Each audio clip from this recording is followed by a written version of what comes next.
Kiongozi wa kanisa Katoliki duniani, Papa Leo, amemjibu vikali rais wa Marekani Donald Trump kufuatia kauli kali zilizotolewa dhidi yake kwenye mitandao ya kijamii, akisisitiza kuwa haogopi shinikizo lolote la kisiasa.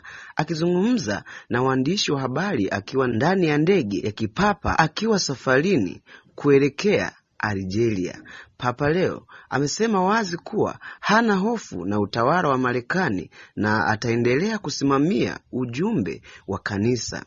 Anasema, "Nina uhuru kamili na sina hofu yoyote ya utawala wa Trump au kuzungumza kwa sauti kuhusu ujumbe wa Injili ambao ndio ninaamini kuwa ndio wajibu wangu," alisema Papa.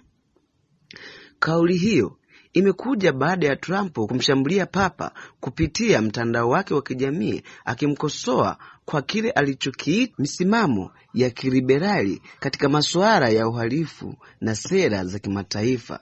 Trump alimuita Papa dhaifu katika masuala ya uhalifu na asiyefaa katika sera za nje, kauli ambazo zimezua mjadala mpaka kimataifa. Papa Leo, hata hivyo, alisisitiza kuwa yeye na kanisa Katoliki si wanasiasa na hawashughulikii sera za kimataifa kwa mtazamo wa kisiasa kama serikali zinavyofanya.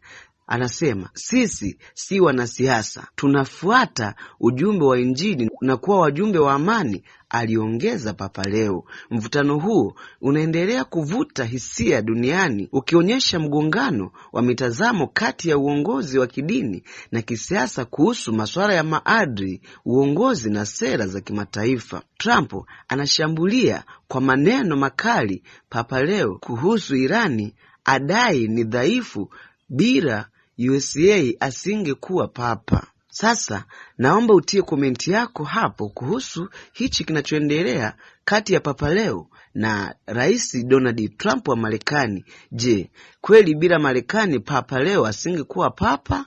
Au je, Papa Leo na yeye anapaswa kweli kuingilia vita hivyo, au anapaswa kufanya mambo ya kidini peke yake? Cha kufanya, usisahau kusubscribe na turn on notification. Hii ni 49 Media. Asante sana kwa kunisikiliza.